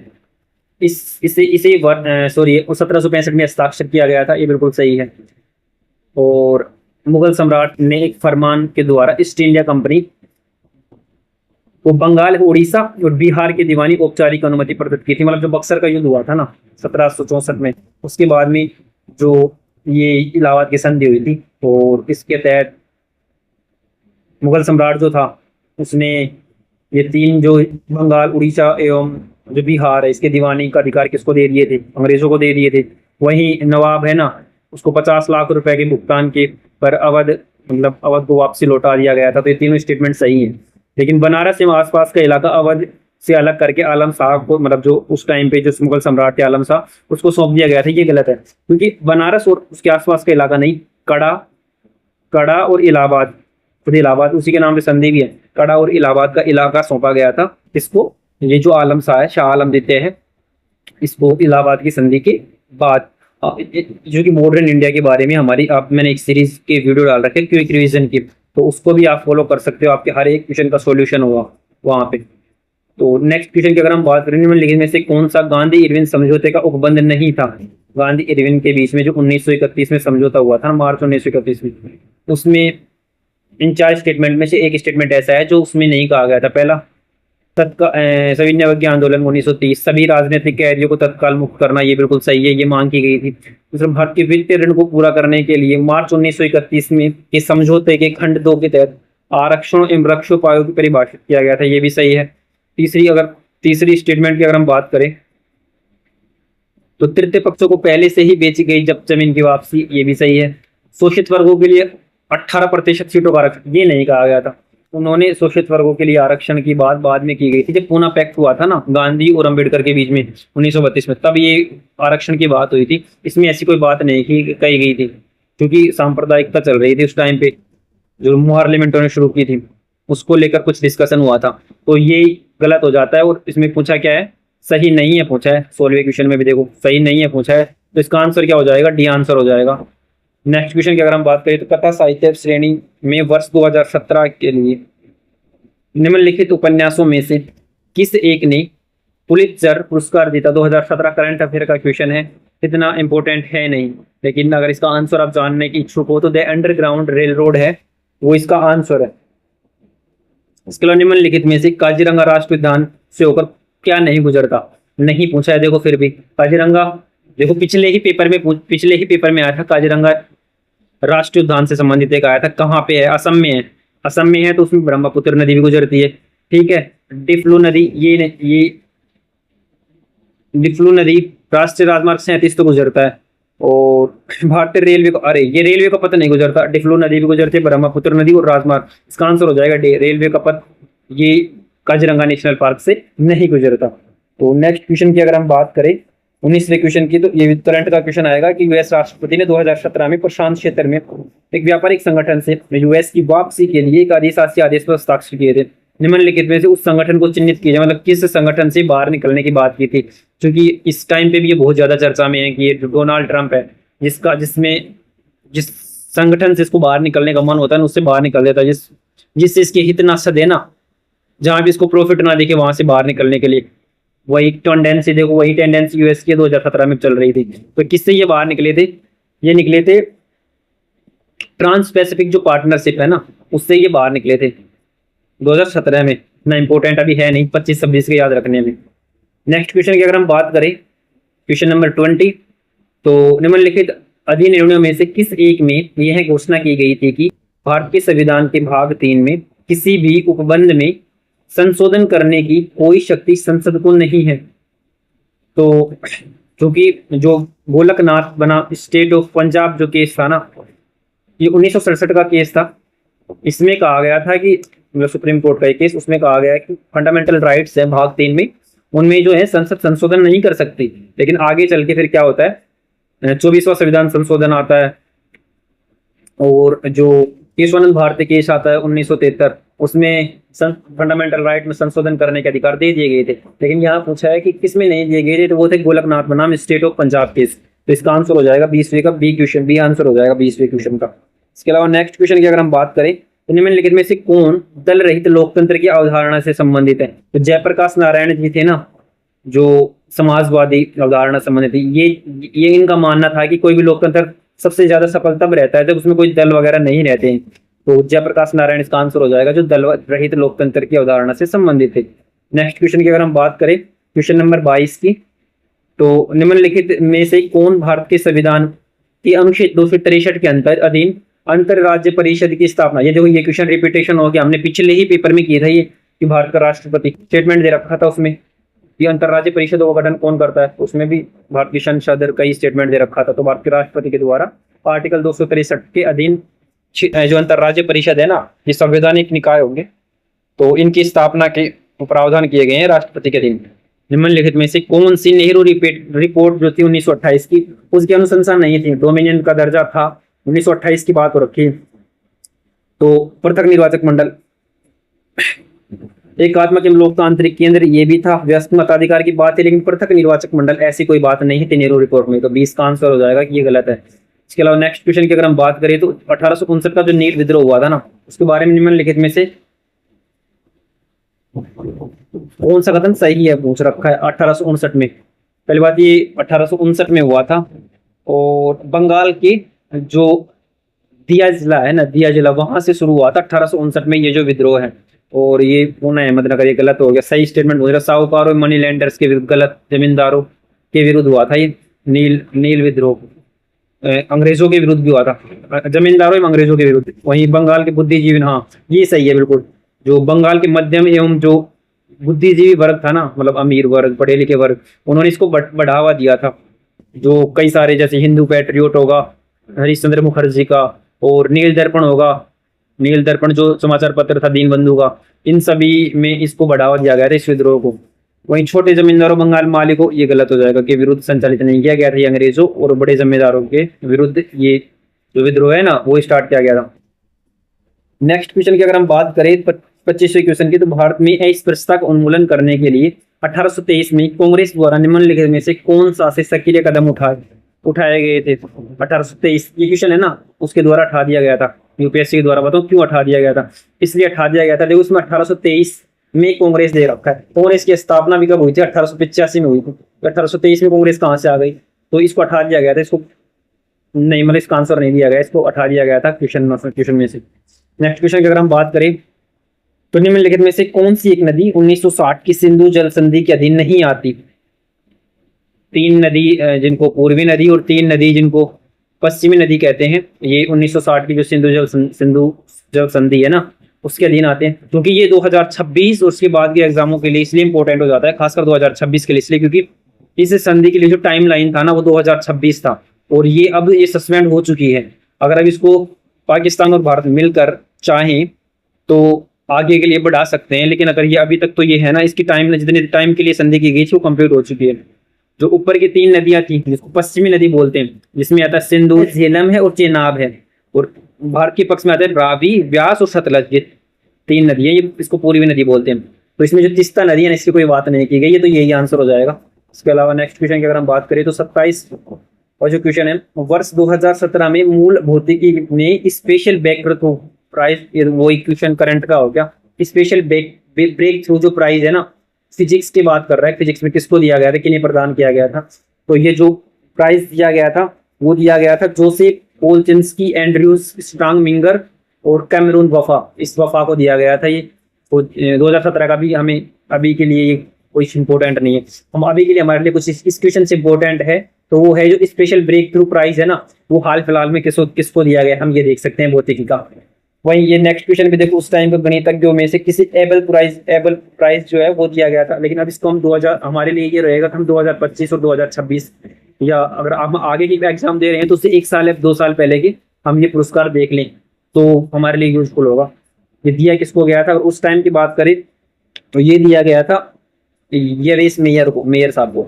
नेक्स्ट क्वेश्चन की बात करें, निम्नलिखित विद्वानों में से किसने भारत के संविधान को सीवन रहित जाल के रूप में देखा था। जो ग्रेनविल ऑस्टिन है ना, उन्होंने भारत के संविधान को सीवन रहित जो है ना उस जाल के रूप में, आइवर जेनिंग्स ने क्या कहा था, ये आपको कमेंट बॉक्स में बताना है कि आइवर जेनिंग्स ने भारत के संविधान को क्या कहा था। इसके अलावा नेक्स्ट क्वेश्चन की बात करें तो निम्नलिखित में से कौन सा कथन सही पूछ रखा है, स्टेटमेंट दे रखा है कि भारत के संविधान का अनुच्छेद 15 कि भारत के नागरिकों एवं विदेशी दोनों के लिए उपलब्ध है, गलत है। क्योंकि कुछ इस देखो यहाँ पे मैं आपको इंफॉर्मेशन बताता हूँ इम्पोर्टेंट, आर्टिकल 15, 16, 19, 29 और 30 है ना, ये 5 आर्टिकल फंडामेंटल राइट्स के जो केवल और केवल भारतीय नागरिकों के लिए है, और इसमें देखो विदेशी लिखा हुआ है, तो ये स्टेटमेंट गलत हो जाता है। नेक्स्ट क्वेश्चन की अगर हम बात करें नेक्स्ट स्टेटमेंट की, तो आर्टिकल 16 केवल भारतीय नागरिकों, अभी हमने पढ़ा था 15, 16, 19, 29, 30। इसके अलावा भारत का संविधान आर्टिकल जो 21 है, भारत के राज्य क्षेत्र में भारत के नागरिकों एवं विदेशी दोनों के रूप में, 21 का हमने कोई जिक्र नहीं किया गया था, केवल नागरिकों के लिए। 15, 16, 19, 29, 30 किया था, 21 नहीं था, मतलब 21 सभी के लिए था भारत के राज्य क्षेत्र में। तो जो आंसर हो जाएगा ना वो 2 और 3 हो जाएगा, यानी बी आंसर हो जाएगा। नेक्स्ट क्वेश्चन की अगर हम बात करें तो भारत के संविधान के अनुच्छेद 14 के अधीन यथा प्रतिष्ठापित विधि की क्षमता विधियों के समान संरक्षण के लाभ निम्नलिखित में से किसे या किन्हें प्राप्त हो सकते हैं। आर्टिकल 14 की बात कर रखा है, क्योंकि भारत के संविधान का विधि की समान क्षमता और विधि के समक्ष समान संरक्षण से संबंधित है, तो भारत में रहने वाले सभी नागरिकों के लिए तो होगा ही होगा। आर्टिकल 14 स्टेटमेंट 1 तो बिल्कुल सही है। विदेशों में रहने वाले सभी भारतीय नागरिक, ये गलत है, क्योंकि एक तो विदेशों में रह रहे हैं और सभी भारतीय नागरिक, तो चूंकि विदेशों में रह रहे हैं तो वहाँ के भी कुछ रूल रेगुलेशंस हैं, तो सभी भारतीय नागरिकों के लिए आर्टिकल 14 लागू नहीं होता, विदेशों में जो रह रहे हैं। दूसरा, भारत के राज्य क्षेत्र के अंदर विदेशियों को, ये सही है, हमने पढ़ा था 15, 16, 19, 29, 30 केवल नागरिकों के लिए है, 14 नहीं था। यानी कि भारत के राज्य क्षेत्र में है कोई विदेशी भी है तो उसको भी विधि के समान संरक्षण और विधि की समक्ष क्षमता का अधिकार प्राप्त है। इसके अलावा भारत में जन्मे सभी नागरिकों को, ये भी गलत हो जाएगा, क्योंकि भारत में जन्मे हुए सभी नागरिक जरूरी थोड़ी ना है कि भारत के नागरिक बने रहेंगे और भारत के राज्य क्षेत्र में ही रहेंगे, कहीं किसी दूसरे देश में जाकर वहाँ की नागरिकता भी तो ग्रहण कर सकते हैं, वहाँ के नागरिक बन जाएंगे, तो वहाँ पे उन पे थोड़ी ना लागू होगा। तो भारत में जन्मे होने से थोड़ी ना हो जाता है कुछ। तो स्टेटमेंट 2 और 4 गलत, 1 और 3 सही हो जाता है, तो इसका जो आंसर हो जाएगा वो सी आंसर हो जाएगा। नेक्स्ट क्वेश्चन की अगर हम बात करें 32वें क्वेश्चन की, तो 1835 में अंग्रेजों ने शिक्षा अधिनियम के बारे में निम्नलिखित में से कौन सा कथन सही है। 1835 का जो शिक्षा अधिनियम लेकर आए थे ना ये, तो उसके बारे में कुछ स्टेटमेंट दिया रखा है, उसमें गलत छांटना है। मैकाले की सलाह पर गवर्नर जनरल विलियम बेंटिंग के द्वारा प्रस्तावित किया गया था, ये बिल्कुल सही है। दूसरा, अंग्रेजों को भारतीय शिक्षा प्रणाली में शिक्षण की भाषा बनाया, अंग्रेजी को इन्होंने मीडियम, शिक्षा का मीडियम है ना वो इसको बनाया था, अंग्रेजी को बनाया था, वहीं शिक्षण की भाषा के रूप में अंग्रेजी को औपचारिक संस्थानीकरण के साथ साथ भारतीय शिक्षा में एक नई दिशा की अवस्था तैयार हो गई, मतलब वही शिक्षण व्यवस्था में अब अंग्रेजी को ये ज्यादा महत्व देने लगे। ये तीनों स्टेटमेंट सही है, हमें पूछा है गलत, तो ये हमारा आंसर तो नहीं है, आंसर हो जाएगा डी। फिर क्यों इसको पढ़ते हैं कि वर्तमान विद्यमान जो प्राच्य संस्थानों के लिए विद्यार्थियों की नई वृत्तिकाएं देना, प्राचीन उच्च ग्रंथों का प्रकाशन जारी रखा जाना था इसके तहत 18 ये बिल्कुल गलत है, क्योंकि प्राच्यवादी चाहते थे कि पुरानी संस्कृति चलती रहे, पुराने परंपराओं पुरानी संस्कृति ग्रंथों को जारी रखा जाए। लेकिन ये पहली बात तो अंग्रेजी को बढ़ावा दे रहे थे, मॉडर्नाइजेशन को, आंग्ल जो शिक्षा है ना उसको बढ़ावा दे रहे थे, तो ये गलत स्टेटमेंट हो जाता है और ये हमारा आंसर भी हो जाता है क्योंकि गलत पूछा है। नेक्स्ट क्वेश्चन की अगर हम बात करें तो निम्नलिखित में से किन किन राजवंशों ने विजयनगर के राज्य की अधिराजत्व के अधीन शासन किया था? तो चार थे, संगम, सुलू, तुलु और अरागुड़ु। ये इसका पहला स्टेटमेंट बिल्कुल सही है, चार राजवंश जो विजयनगर में हुए थे। इसके अलावा इसमें होयसल गलत है, इसमें भी होयसल नहीं था, होयसल से भी आपको पता है कि विजयनगर और होयसल अलग अलग साम्राज्य थे, अलग अलग वंश थे, तो आप इसको एलिमिनेशन से भी कर सकते हो। नेक्स्ट क्वेश्चन की अगर हम बात करें तो औपनिवेशिक जो अर्थव्यवस्था के बारे में निम्नलिखित में से कौन सा कदम सही नहीं है? जो अंग्रेजों के टाइम पे अर्थव्यवस्था जिसके बारे में गलत स्टेटमेंट बता रहे हैं। तीन स्टेटमेंट बिल्कुल सही है यहाँ पे। ब्रिटिश की मौजूदगी में देश पूंजीवाद में अवरोध आया, देश की पूंजी, हाँ ठीक है ये सही है, क्योंकि भारत में जो पूंजीवाद था ना, तो भारतीय देशी जो पूंजीवाद है, भारत के जो प्रोडक्ट थे स्थानीय लोकल प्रोडक्ट उनको बढ़ावा नहीं दे रहे थे, तो अवरोध हो गया था, मतलब कमी होने लगी थी उनमें। बंधता से देशी पूंजीवाद को सक्रिय रूप से बढ़ाइए, जिसका जस्ट अपोजिट मिल गया। अगर देशी पूंजीवाद को बढ़ावा मिलता तो भारत आज भी सोने की चिड़िया कहलाता, तो ये गलत हो गया और ये इसको आंसर चाहिए था। अब बाकी दो स्टेटमेंट भी आप पढ़ सकते हो कि श्वेत सामूहिक एकाधिकार, व्हाइट कलेक्टिव मोनोपोली सबसे पहले पूर्वी भारत में इन्हीं के टाइम पे हुई थी, अंग्रेजों के टाइम पे। वहीं रेलवे का निर्माण से पहले बॉम्बे जो है उसके भीतरी प्रवेश क्षेत्रों में प्रवेश करना कठिन था, ये भी सही स्टेटमेंट है। गलत पूछा है, गलत यही है, बी आंसर इसका राइट आंसर होगा। नेक्स्ट क्वेश्चन की अगर हम बात करें 35वें क्वेश्चन की, तो स्टेरिन कीरे के बारे में निम्नलिखित में से कौन सा कथन सही है? स्टेरिन कीरे नागालैंड में जन्मी एक कवयित्री थी, उपन्यासकारी, बाल पुस्तिका के लेखक थे, बिल्कुल सही है। काव्यात्मक उपन्यास व्हेन द रिवर स्लीप्स के लिए उन्हें 2015 में हिंदू पुरस्कार मिला था, ये भी सही है। व्हेन द रिवर स्लीप्स नागा प्रेत आत्मा जगत की एक विवेचना थी। ये तीनों स्टेटमेंट सही है, क्योंकि 2017 में पूछा गया, मतलब ये जो पर्सन इन न्यूज है ना उससे क्वेश्चन है, हमें पढ़ना है कि 2025 में और 2026 में कोई जो पर्सन है वो बहुत ज्यादा फेमस रहा हो, उसके बारे में क्वेश्चन पूछ सकता है, या अभी जो अभी पढ़ा था ये क्वेश्चन आज की परिप्रेक्ष्य में इतना महत्व वाला है नहीं। नेक्स्ट क्वेश्चन की बात करें तो जलवायु परिवर्तन विषयक पेरिस समझौता, पिछले ही क्वेश्चन में ये क्वेश्चन दो क्वेश्चन आए थे, पेरिस समझौता थे 2016 में, क्योंकि जो पेरिस समझौता हुआ था 2015 में हुआ था, उससे संबंधित ये तीसरा क्वेश्चन है। इसमें से गलत स्टेटमेंट बताना है। इस समझौते पर मार्च 2017 की स्थिति पे 190 से अधिक देशों ने हस्ताक्षर किए थे, ये बिल्कुल सही है। करंट का क्वेश्चन है, 4 नवंबर 2016 को ये प्रस्ताव प्रभाव में आया था, तो ये भी सही है। इसके अलावा आयशित इंटेंडेड, जितना आशा की गई थी उतनी राष्ट्रीय निर्धारित अंशदान जो INDC जिसे 2015 में जलवायु परिवर्तन सम्मेलन में प्रतिबद्ध किया गया था, को पेरिस समझौता में प्रत्याहरित किया गया, ये गलत स्टेटमेंट है। इसको प्रत्याहरित मतलब हटाया नहीं गया था, दूर नहीं किया गया था, ये इसका मेन मोटिव था। जो पेरिस समझौता है ना उसमें INDC है ना, अपने अपने क्षमता के बेस पर जो राष्ट्र हैं इसके जो सदस्य हैं वो अपने अपने योजनाएं तय करेंगे, इसको INDC है। इसके लक्ष्यों को प्राइमरी रखा गया था और इसमें बोल रखा है कि इसको इस समझौते में हटा दिया गया था, दूर कर दिया गया था, तो गलत हो जाता है और हमें गलत ही बताना है, तो इसका आंसर हो जाएगा C। वहीं USA और चीन दोनों पेरिस समझौते में शामिल हो गए थे, ये सही है। नेक्स्ट क्वेश्चन की अगर हम बात करें तो ये क्वेश्चन भी करंट का क्वेश्चन है। नेक्स्ट क्वेश्चन, अक्षय कुमार को हिंदी फिल्म में उनकी किस भूमिका के लिए 64वें फिल्म फेस्टिवल के बारे में पूछ रखा? फिल्म पुरस्कार सर्वश्रेष्ठ अभिनेता पुरस्कार के लिए चुना गया था, उसको रुस्तम फिल्म के लिए चुना गया था, रुस्तम फिल्म के लिए। तो अभी के लिए ये करंट का क्वेश्चन हो जाता है 10 साल पुराना। भारत के संविधान के उपबंधों के बारे में निम्नलिखित में से कौन सा स्टेटमेंट एक सही? मतलब 3 इसमें गलत दे रखा है और एक इसमें सही हमें छांटना है, वो सही कौन सा? पहला, अल्पसंख्यक वर्ग अपनी रुचि की शिक्षा संस्थानों की स्थापना प्रशासन का संचालन कर सकते हैं, ये आर्टिकल जो 30 है, तो ये सही स्टेटमेंट हो जाता है, हमें सही बताना। लेकिन हम और भी देख लेते हैं, क्या पता कुछ और ऐसा मिल जाए कि हमारा ये पहला स्टेटमेंट को कंफ्यूज करता हो। अनुच्छेद 30 के अधीन केवल भाषाई निर्जातीय एवं धार्मिक अल्पसंख्यकों को उल्लेख किया है, गलत है। निर्जातीय अल्पसंख्यकों को उल्लेख नहीं किया गया। धार्मिक संप्रदाय को, प्रत्येक धार्मिक संप्रदाय को धार्मिक एवं पूर्ण प्रयोजनों के संस्थानों की स्थापना करने, उनका अनुरक्षण करने की बेरोक नहीं है, उन पर रीजनेबल रिस्ट्रिक्शन भी लगाए गए हैं, मतलब कुछ रिस्ट्रिक्शंस लगाए गए हैं जिनको रोका भी जा सकता है राज्य द्वारा। धार्मिक अल्पसंख्यक द्वारा स्थापित किए गए किसी शिक्षण संस्थान की वित्तीय सहायता प्राप्त होने पर अल्पसंख्यक दर्जा खो देता है, ऐसी कोई बात नहीं है। अगर सहायता मिल रही है राज्य से तो उसका दर्जा समाप्त नहीं होता। नेक्स्ट क्वेश्चन की अगर हम बात करें तो मतलब यही सही था उस क्वेश्चन में। नेक्स्ट क्वेश्चन में व्यपगमन का नियम, सही युग्म चुनना है। व्यपगमन का नियम अनुदान का व्यय इसे जो अगले वर्ष के लिए गलत है। व्यपगमन का नियम ये कहता है कि मतलब इस साल बजट में जो राशि पास की गई है ना, जिस भी योजना या जिस भी चीज के लिए पास की गई है, अगर उसको वित्तीय वर्ष समाप्त होने यानी 31 मार्च तक उसको खत्म नहीं किया गया है, जो राशि उसको यूज नहीं किया गया है, तो वो समाप्त हो जाती है। वहीं आगे के लिए वो नहीं होती। जैसे कि जो सांसद फंड है, सांसद फंड दिया जाता है सांसदों को, अगर वो राशि यूज नहीं होती है ना पर एक साल में 5 साल, एक साल में, तो उसको अगले वर्ष के लिए भी ट्रांसफर कर दिया जाता है। जबकि ये व्यपगमन का सिद्धांत जस्ट अपोजिट हो जाता है। तो इसके लिए तो सांसद फंड आ सकता है, लेकिन व्यपगमन का सिद्धांत ही गलत हो जाता है, क्योंकि अगर हमने यूज नहीं किया उस राशि का तो समाप्त हो जाती है। नेक्स्ट क्वेश्चन, पूरक अनुदान की बात करें तो व्यय को पूरा करने के लिए अगर हम अनुदान, ये भी गलत है। पूरक अनुदान का मतलब होता है वित्तीय वर्ष के दौरान अनुदान अतिरिक्त जो राशि निर्धारित होती है उनको पूरक बोलते हैं, और लेखा अनुदान बोलते हैं तो अग्रिम दिए जाते हैं व्ययों को पूरा करने के लिए। तो ये तीनों के तीनों स्टेटमेंट गलत हो जाते हैं, और डी उपयुक्त में से कोई सा भी इसका आंसर नहीं है। 2016 दादा साहब फाल्के पुरस्कार, अब आप बताओ ये आज के परिप्रेक्ष्य में कोई इसका महत्व है नहीं। इसका आंसर के विश्वनाथ था। 2025-26 का पढ़ना है।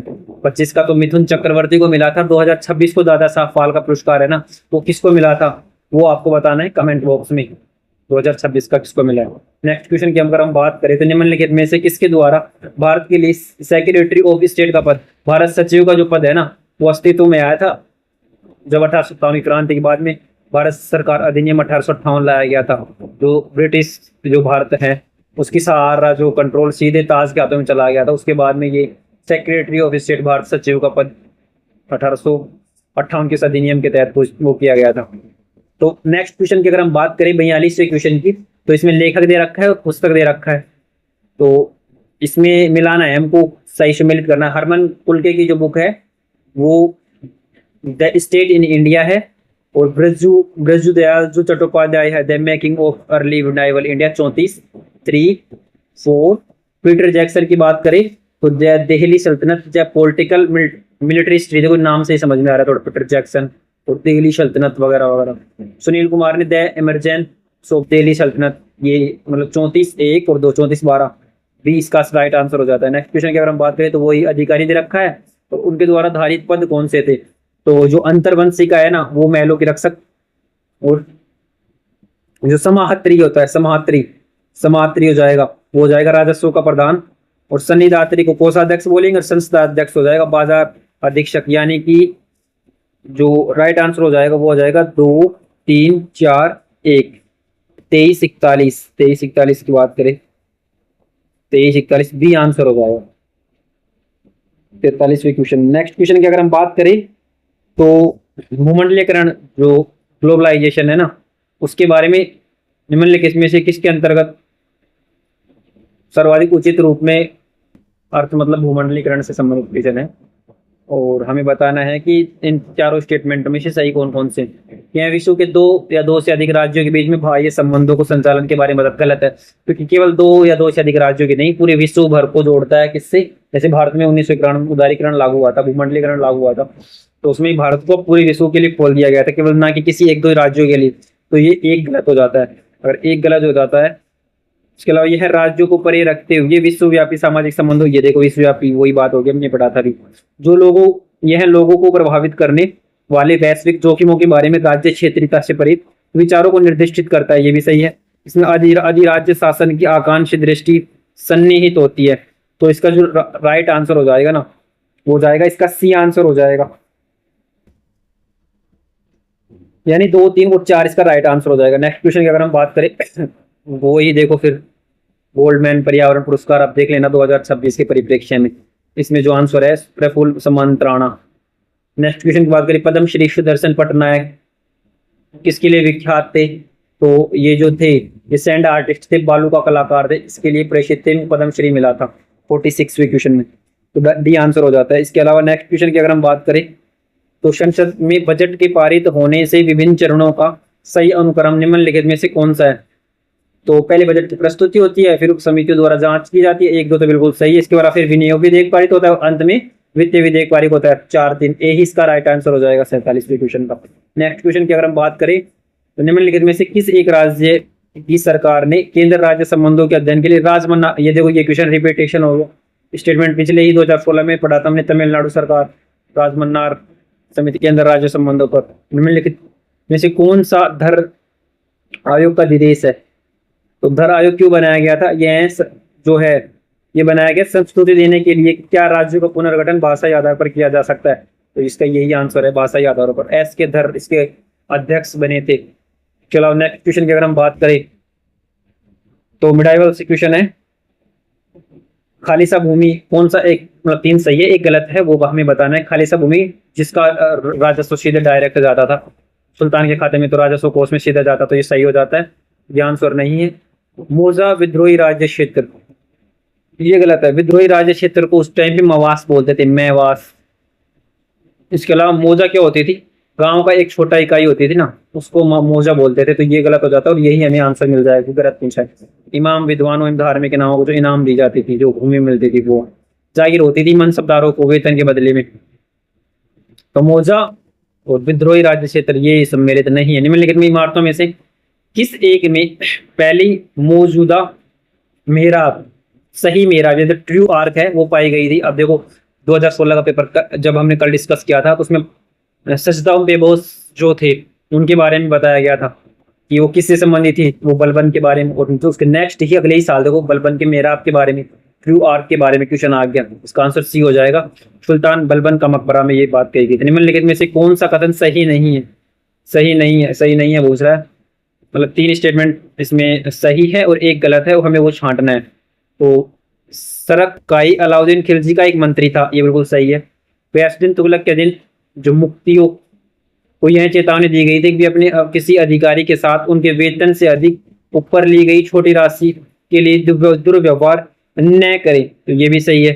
गयासुद्दीन अरबी करती मसालिक की अबसार में मोहम्मद बिन तुगलक के अधीन इक्ता प्रणाली की कार्य प्रणाली को वर्णन किया गया, ये भी सही है। ये तीनों स्टेटमेंट सही है। और ये जो इसका गलत स्टेटमेंट है, मार्को पोलो ने दक्षिण भारत में तुतिकोरिन की मुक्ता मत्स्य की पर्ल फिशरी के बारे में उल्लेख नहीं किया था। जो पर्ल फिशरी के बारे में बात की तुतिकोरिन में कौन? मार्को पोलो जो आया था, कब? विजयनगर साम्राज्य के टाइम पे आया था ये। तो ये गलत हो जाता है और गलत हमें जानना है, तो इसका आंसर हो जाता है डी। तो नेक्स्ट क्वेश्चन है, पुस्तक दे रखा है और लेखक दे रखा है, हमें ये जानना है कि मिलान करना है, मतलब कौन सा आंसर इसमें सही होने वाला है। तो the world as I see it, जैसा मैंने ये इस दुनिया को देखा है, वो अल्बर्ट आइंस्टाइन की है, तो 3 आ गया एक में। Then how to live longer and feel better, ये जाता है लिनस पॉलिंग के द्वारा रचित है इसकी how to live longer and feel better. तो 34 ये आंसर हो जाएगा, ए इसका आंसर हो जाएगा।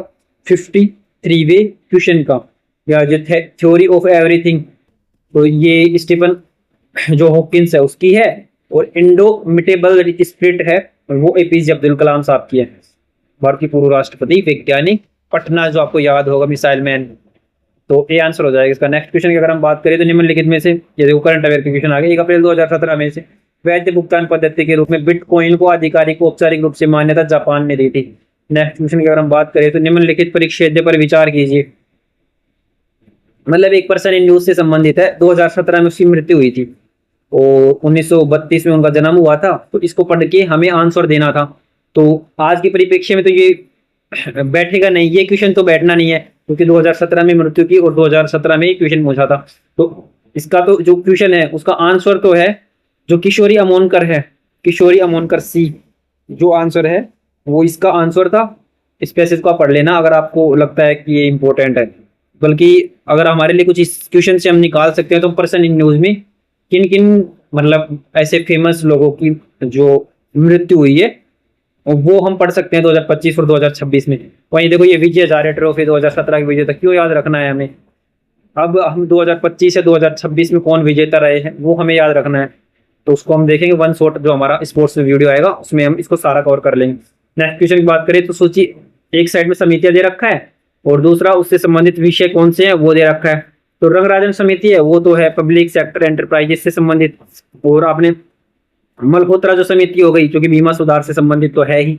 नरसिंहन समिति नरसिम्हन बैंकिंग संबंधित, और केलकर कर सुधार से संबंधित हो गई। मतलब 3, 4, 1 2 34 12, ये सी आंसर हो जाएगा।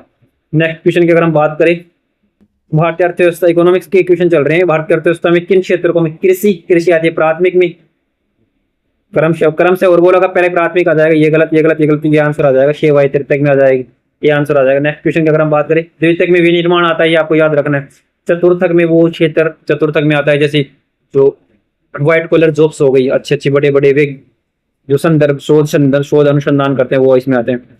इलाहाबाद प्रशस्ति, देखो आपको एक बात बताऊं, इलाहाबाद के नाम से ना इलाहाबाद की संधि आ गई। अब इलाहाबाद प्रशस्ति मतलब उस साल इलाहाबाद में कुछ ज्यादा ही फेमस न्यूज में हो रखा होगा।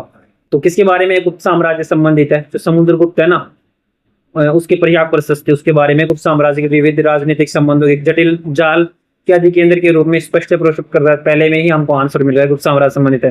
तो अभी इतना याद करना नहीं है किसकी पंक्ति 15 में, पंक्ति 23 में, पंक्ति 20 में, ये गलत है, कौन इसको इतना याद करेगा। तो ये गलत लिखे हुए हैं। इसका जो पहला ही आंसर है कि गुप्त साम्राज्य संबंधित है। नेक्स्ट क्वेश्चन की हमारी बात करें तो गुप्त काल के बारे में दूसरा क्वेश्चन, गुप्त एक ही टॉपिक से दो क्वेश्चन। गुप्त काल के बारे में निम्नलिखित में से कौन सा कथन सही नहीं है, फिर से सही नहीं है पूछ रहा है। काल, इस काल में मतलब गुप्त काल में बलात्श्रम पहले की तुलना में अधिक प्रचलित था, बिल्कुल सही स्टेटमेंट। विष्णु पुराण में एक उद्धरण में निर्दिष्टित है कि प्रयाग तक गंगा से लगे सभी भूभागों पर गुप्त वंश का आधिपत्य था, ये भी सही है। इसके अलावा मेहरुली शिलालेख यह इंगित करता है कि चंद्रगुप्त बंगाल के शत्रुओं कि राज्य संघ के विरुद्ध लड़ा था और पंजाब में भी अभियान का नेतृत्व किया था, ये भी सही होगा। तो इसके अलावा सौराष्ट्र गुप्त साम्राज्य की सन्निधि गलत है, क्योंकि सौराष्ट्र गुप्त साम्राज्य के हिस्सा था, वो गलत ही हमें आंसर देना है। तो डी इसका आंसर हो जाएगा 60वें क्वेश्चन का।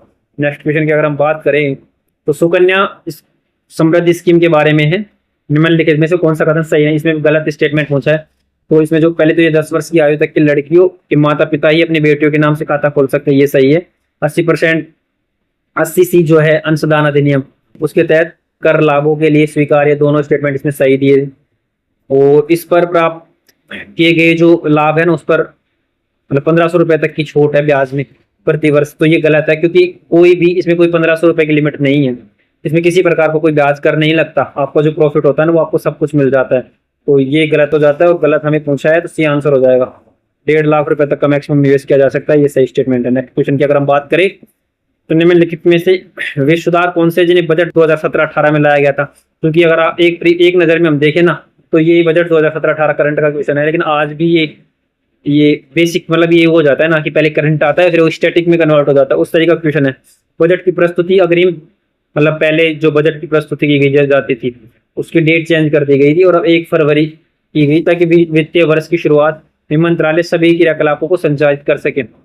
वहीं रेल बजट को आम बजट के साथ मिलाया गया था कि ये देखो 2017 में मिलाया गया था। जो कमेटी कौन सी थी जिन्होंने रेल बजट को और आम बजट को मिलाने के लिए जो कमेटी जो है वो आपको बतानी है। मैं एक कमेटी तो आपको बता देता हूँ, स्टार्टिंग में जब इनको अलग करने की बात की थी वो तो एक वर्थ कमेटी थी, नाम एक वर्थ है, लेकिन उन्होंने इन बजटों को अलग कर दिया गया था, ये अंग्रेजों के टाइम की है। इसके अलावा रेल बजट 2017 को एक किया था, तो वो कमेटी कौन सी थी जिसने ये सुझाव दिया था, उसका नाम भी चलो मैं स्टार्टिंग का 8 डिजिट बताता हूँ, डे से याद आएगा शायद, डे से याद आता है, वो आप कमेंट बॉक्स में बताएं। क्षेत्र को मंत्रालयों के लिए आवंटों की सर्वांगीण रूप से सुसाध्य बनाने तो व्यय के योजना एवं गैर योजना वर्गीकरण को हटाया गया था। तो इसका जो आंसर है तीनों स्टेटमेंट इसमें सही है। नेक्स्ट क्वेश्चन की अगर हम बात करें तो नोमैडिक एलिफेंट है वो मंगोलिया के साथ होती है। नेक्स्ट बिल्कुल सीधा क्वेश्चन है, ये आज भी रिलेवेंट बना हुआ है। अभी इसमें कुछ अपडेशन हम पढ़ सकते हैं। तो कहाँ पे 2026 का संस्करण हुआ था, और मंगोलिया में हुआ है, क्योंकि ये आर्मी की एक्सरसाइज है, ये विषय भी याद रखना है। नेक्स्ट क्वेश्चन बात करें, कृत्रिम रूप से मीठा करने वाले निम्नलिखित पदार्थ में कौन सा रूपांतरित शर्करा है जिसको रूपांतरण करके बनाया गया है, तो वो है सुक्रोलोस। सुक्रोलोस को सुक्रोज से रूपांतरित करके बनाया गया। नेक्स्ट क्वेश्चन की अगर हम बात करें 65वें क्वेश्चन की, तो निम्नलिखित बहुलकों में से कौन सा प्रोटीन से बना है, मतलब सारे बहुलक हैं, रबर कपास, प्रोटीन से जो बना है वो ऊन बना है, ऊन प्रोटीन से बना है, तो इससे सी आंसर हो जाता है।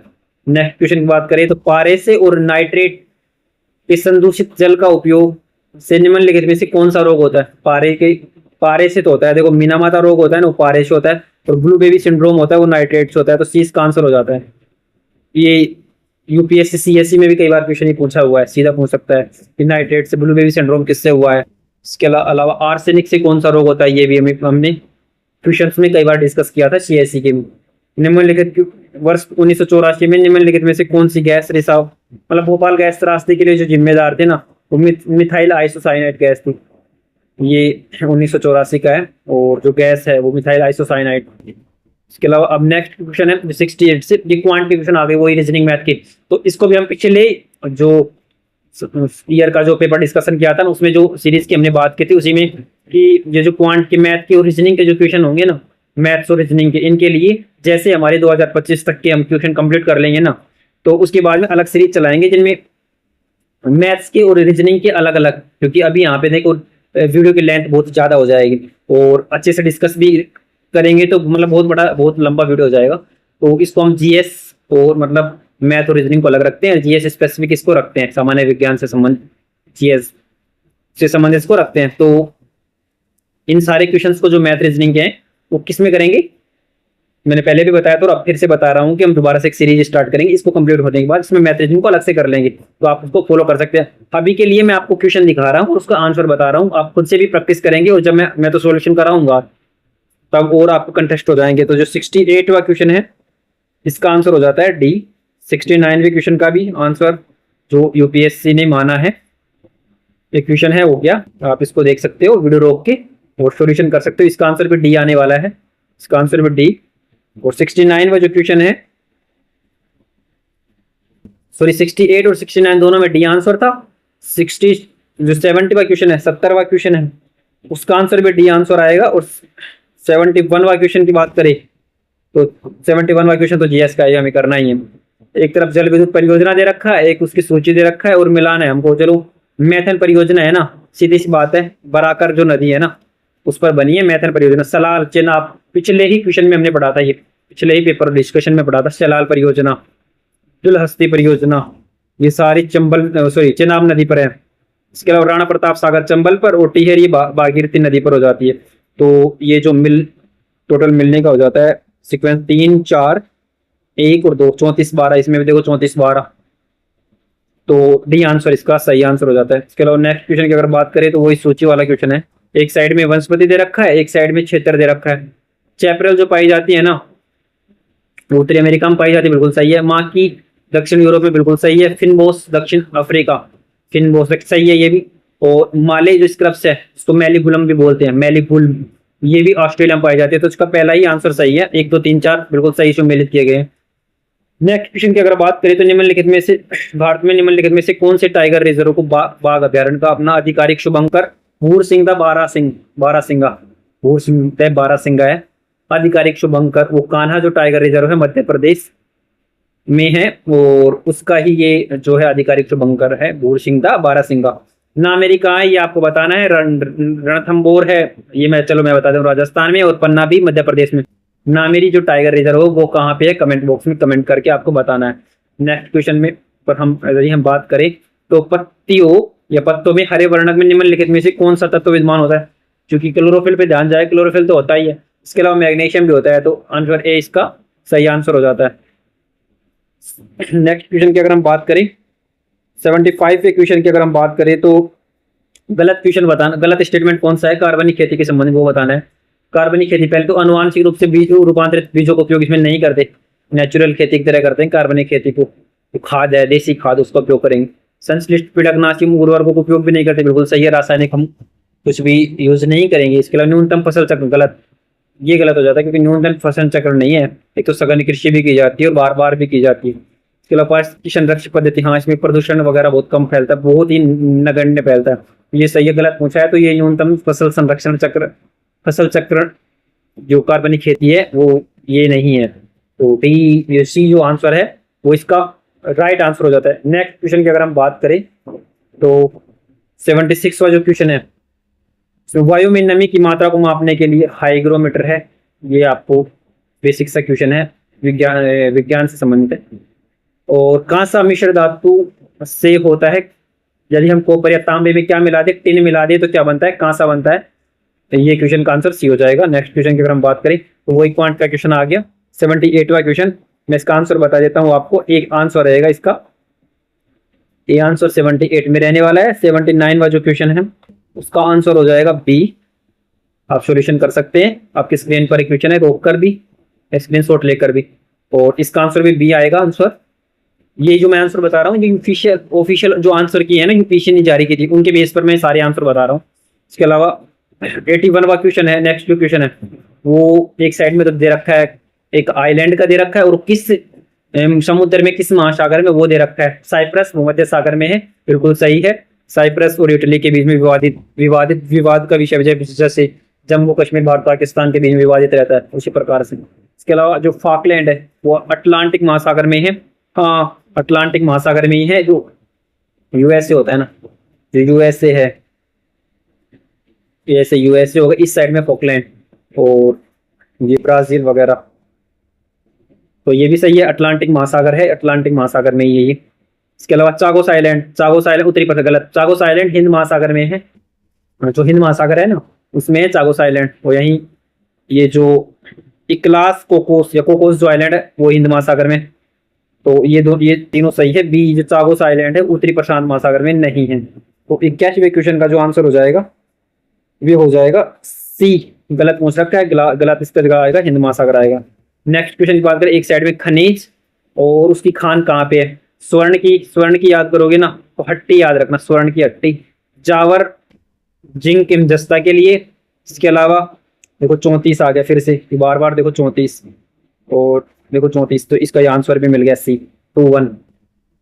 क्रोमाइट सीधा चला जाएगा किसमें, सुकिंदा में, और पायराइट जाएगा अमझोर में। ये अभी भी के लिए इंपॉर्टेंट क्वेश्चन हो जाता है, कभी पहुंच सकता है। तो इसका आंसर हो जाएगा सी। नेक्स्ट क्वेश्चन की अगर हम बात करें 83वें क्वेश्चन की, तो किस जनगणना 2011 के अनुसार लिंग अनुपात की बात कर रखा है कि अवरोही क्रम बताना है। 4 स्टेट दे रखा है, पश्चिम बंगाल, मध्य प्रदेश और उत्तराखंड और जम्मू कश्मीर। तो सबसे ज्यादा देखो हम उत्तराखंड की तो है 963, और मध्य प्रदेश में है 931, और पश्चिम बंगाल में 950 है, और जम्मू कश्मीर में 889 है, मतलब 879 है। तो इनके हिसाब से अगर इनको अवरोही क्रम में जचाएंगे तो पहले उत्तराखंड आएगा, पहले उत्तराखंड, फिर वेस्ट बंगाल आएगा, फिर मध्य प्रदेश, फिर जम्मू कश्मीर। तो इसका सही आंसर हो जाएगा। नेक्स्ट क्वेश्चन की अगर हम बात करें तो बर्फ की तुलना में द्रव का जल अधिक सघन होता है, क्योंकि इसमें H2 हाइड्रोजन आबंध होते हैं, इसलिए द्रव क्या होता है, अधिक सघन होता है। किसकी तुलना में, बर्फ की तुलना में। इसके अलावा नेक्स्ट क्वेश्चन की बात करें तो भारी पानी मतलब D2O जो होता है ना, हैवी वाटर, इसका सूत्र तो ये होता है, इसका सूत्र में रासायनिक नाम क्या होता है, तो इसको D2 को बोलते हैं ड्यूटेरियम, और O को ऑक्साइड। तो सी इसका राइट आंसर हो जाए ड्यूटेरियम ऑक्साइड। इसमें गलती कर सकते हैं हम, ड्यूटेरियम डाइऑक्साइड लगा के, बल्कि ये गलत नहीं है, ये गलत है, ड्यूटेरियम ऑक्साइड का सही आंसर है। नेक्स्ट क्वेश्चन की अगर हम बात करें तो किसी परमाणु न्यूक्लियस में प्रोटॉन एवं न्यूट्रॉनों को बनाने वाले मूल कणों को क्वार्क नाम निम्नलिखित में से किसने दिया था। क्वार्क नाम दिया था न्यूट्रॉन प्रोटॉन को बनाने वाले मूल कणों को, मुर्रे गेलमैन के द्वारा दिया गया था।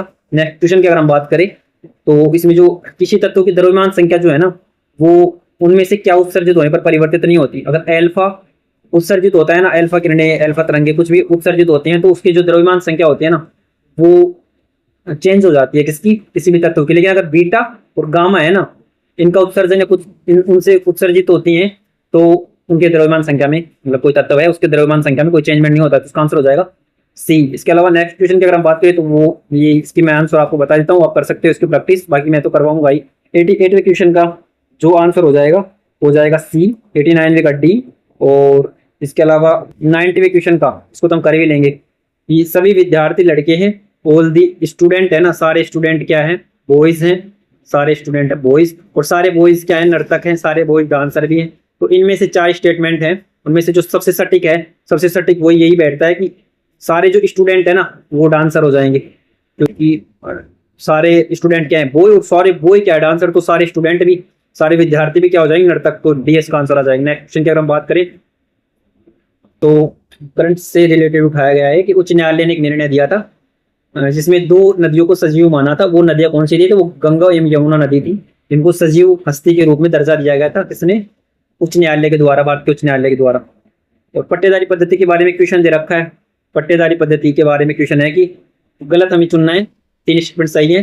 भारत में ब्रिटिश शासन के दौरान पट्टेदारी पद्धति की 3 श्रेणियां, जमींदारी, माहलवाड़ी, रैयतवाड़ी। ये इसके बारे में कई क्वेश्चन हम पहले भी कर चुके हैं, 16वीं 17वीं पहले भी आ चुके हैं। जमींदारी व्यवस्था क्या है, इसमें मालिकों को या तो एक व्यक्ति को या कुछ समूहों को जमींदारी मतलब जमीन का हक दे दिया जाता था। वही माहलवाड़ी व्यवस्था में कृषि भूमि सरकार की शासकीय नहीं होती। माहलवाड़ी व्यवस्था ये गलत है, क्योंकि माहलवाड़ी व्यवस्था में जो गांव है ना, एक पूरे गांव उसके प्रधान को वो राजस्व को वसूलने का अधिकार दे दिया जाता था, और वो ही फिर सरकार को चुकाता था सारा राजस्व, ना कि कोई सीधे कृषि मतलब सरकार के सीधे अधीन में थी नहीं। रैयतवाड़ी व्यवस्था में किसानों को बना दिया जाता था, किसान सीधे राजस्व को सरकार को चुकाते थे। तो इसका जो गलत पूछा है गलत आ जाएगा सी आंसर। नेक्स्ट क्वेश्चन की अगर हम बात करें तो प्रवाल भित्तियों की में वृद्धि के लिए निम्नलिखित में से कौन सी आवश्यक दशाएं? प्रकाश की स्थितियां, प्रकाशी स्थितियां मतलब प्रकाश की उचित व्यवस्था हो, बंदोबस्त, तो ये बिल्कुल सही है, क्योंकि जो उसमें जो जैन थैलाई होते हैं प्रवाल भित्तियों के साथ उनको प्रकाश संश्लेषण से भोजन बनाने की आवश्यकता होती है, तो प्रकाश चाहिए होता है। स्वच्छ में अवसाद रहित जल भी बिल्कुल सही है। 6% समुद्री लवणता, ये बिल्कुल गलत है, क्योंकि इतनी लवणता है ना, मतलब उनको इतनी लवणता नहीं चाहिए, सामान्यतः उनकी सामान्य लवणता चाहिए समुद्र की। 6% उनके लिए बहुत ज्यादा हो जाती है। इसके अलावा उष्ण कटिबंधीय समुद्री जल तापमान 20 डिग्री से 30 डिग्री तक हो, मतलब एक सामान्य टेम्परेचर भी चाहिए जल का, तो ये भी सही है। तो 1, 2, 4 इसके सही आंसर हो जाएंगी, उस तीसरा गलत हो जाएगा।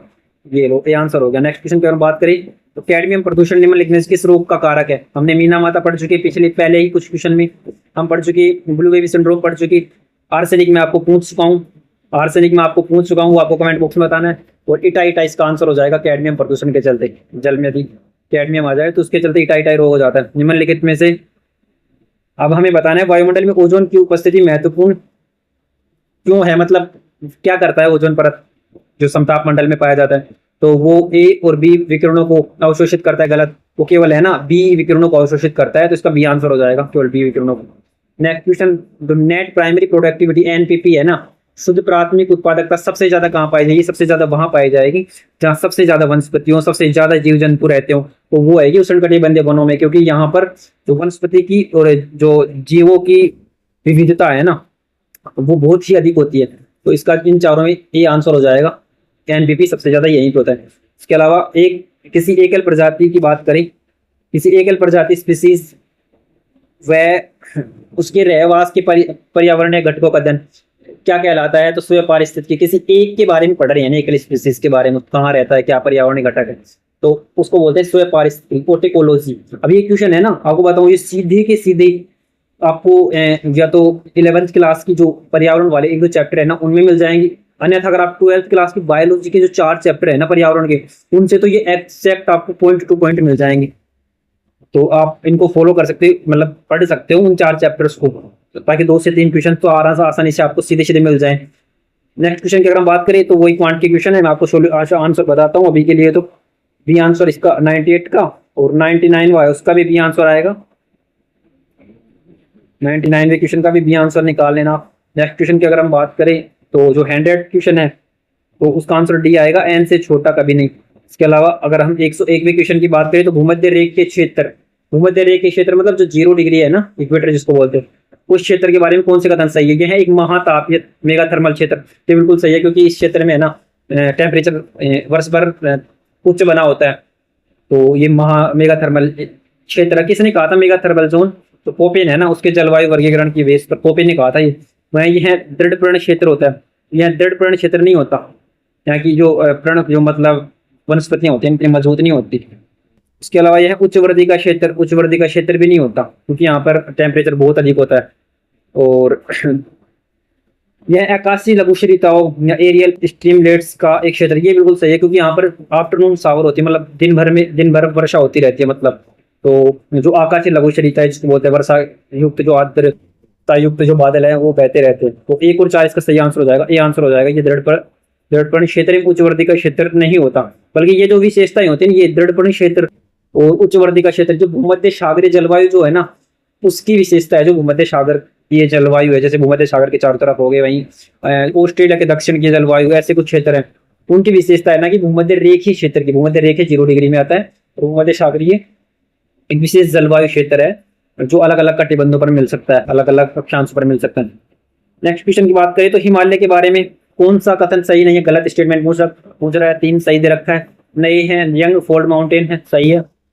इसमें भू अभिनति चट्टाने हैं, ये भी सही है। हिमालय के अग्रभाग HFF Himalayan frontal force Himalaya को तिब्बत से अलग करता है, बिल्कुल अलग है। तिब्बत से हिमालय को अलग HFF नहीं करता, उसके लिए तो अलग से है तिब्बत सांगपो फ्रंट लाइन है जो, ये HF तो किसको, शिवालिक को, गंगा के मैदान को अलग करता है, तो ये गलत हो जाएगा और ये इसका आंसर हो जाएगा सी। वहीं सिंधु एवं सतलज नदियां हिमालय के पूर्ववर्ती अफवाह बनाती है। ये देखो ये क्वेश्चन है ना 2026 के प्रीलिम्स में पूछा गया था कि हिमालय की पूर्ववर्ती नदी, उसका आंसर सतलज नदी था। नेक्स्ट क्वेश्चन की अगर हम बात करें तो तड़ित झंझा के घटित होने के लिए निम्नलिखित में से कौन सी अवस्था अनुकूल नहीं है। तीन कंडीशंस ऐसी हैं कि तड़ित झंझा जो है, तीव्र जो बिजली कड़क कड़ाके के साथ में जो बिजली गर्जन होता है ना, उसकी तीन व्यवस्थाएं तो हैं, तीन कंडीशंस तो हैं, एक इसमें गलत दिया हुआ है, वो हमें छांटनी है। प्रतिबंधी एवं संवैनी अस्थायित्व होना चाहिए, ये बिल्कुल सही है। निचले वायुमंडल में नमी की पर्याप्त पूर्ति होनी चाहिए, ये भी सही है। नमी बहुत ज्यादा होगी तभी तो बारिश, तीव्र बारिश होगी, बादल बनेंगे, बादल कड़केंगे। निचले क्षोभ मंडल में शीतलन शुष्क वायु का एवं ऊपरी क्षोभ मंडल में उष्ण नम वायु का अभिगमन, ये गलत है, क्योंकि अगर निचले क्षोभ मंडल में शीतल और शुष्क वायु होगी ना तो ये स्टेबिलिटी की ओर लेकर जाएगी वातावरण को, स्थिरता की ओर, जबकि ऐसा हो नहीं। तड़ित झंझा होती है, तड़ित झंझा अस्थायित्व उत्पन्न करेगी, सेकंडों में बारिश बहुत ज्यादा करना, तो जस्ट अपोजिट रहने वाला है। ऊपर तो क्या होगा, नीचे नहीं, ऊपर तो होगी शुष्क शीतल वायु और नीचे होने वाली है उष्ण नम वायु, जो अस्थायित्व प्रदान करेगी किसको, वातावरण को, वायुमंडल को। इसके अलावा निम्न स्तरीय अभिसरण, उप स्तरीय अपसरण, ये सही है, तो ये इसका आंसर हो जाएगा सी।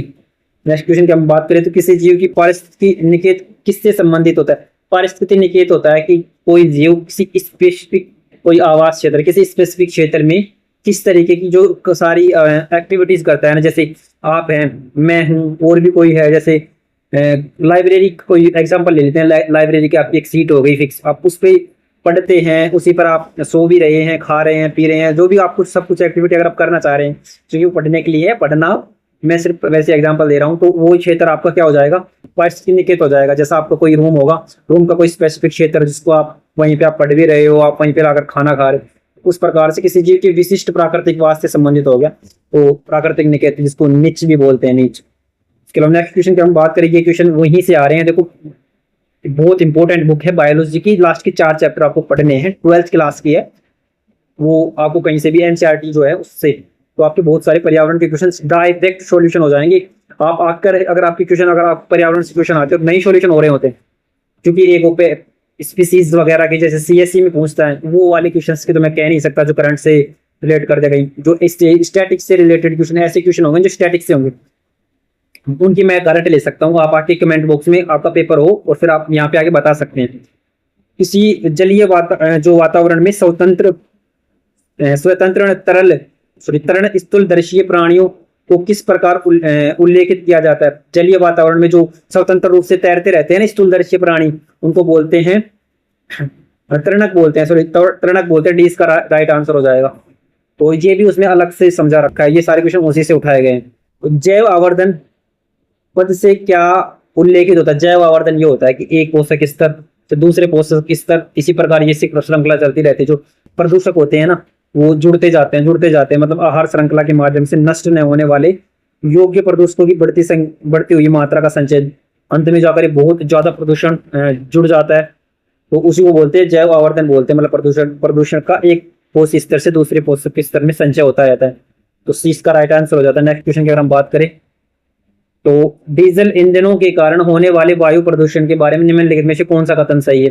जब डीजल हम जलाते हैं तो उससे जो प्रदूषण होता है, उससे देखो क्या होता है, जब निम्न ताप होता है तो कार्बन मोनोऑक्साइड गैस, और यदि उच्च तापमान पर अगर ये जला रहे हैं डीजल ईंधन तो नाइट्रोजन ऑक्साइडों की प्रचुर मात्रा उत्पन्न होती है। तो इसका यही आंसर हो जाता है, कार्बन मोनोऑक्साइड निम्न तापमान पर और उच्च तापमान पर नाइट्रोजन ऑक्साइड। नेक्स्ट क्वेश्चन अगर बात करें क्वांट का क्वेश्चन, तो 108वें क्वेश्चन का अगर मैं आंसर आपको बताऊं तो वो है बी आंसर है 108वें क्वेश्चन का। नेक्स्ट क्वेश्चन की बात करें तो 7 क्रमागत विषम संख्याओं का औसत की बात करें तो m, तो इसको अगर आप करोगे तो इसका आंसर आपको आना चाहिए डी आंसर आ रहा है, तो आप बिल्कुल राइट डायरेक्शन में। इसके अलावा नेक्स्ट क्वेश्चन की अगर हम बात करिए, जो 3 क्वेश्चन है 110, 111 और 112, तो इनके जो आंसर है वो हैं, मैं क्वेश्चन आपको पहले जूम करके दिखा दूँ, आंसर बता देता हूँ फिर जूम करके भी दिखा दूंगा। 110 का डी है, 111 का बी है और 112 का भी डी है। तो ये देखो 111 का डी, ये क्वेश्चन हो गया, ये देख लो, आप स्क्रीनशॉट ले सकते हो, रोक सकते हो। 111 का बी और 112 का डी आंसर हो गया। नेक्स्ट क्वेश्चन की बात करें, निम्नलिखित में से कौन सा कहाँ गया क्वेश्चन, सॉरी,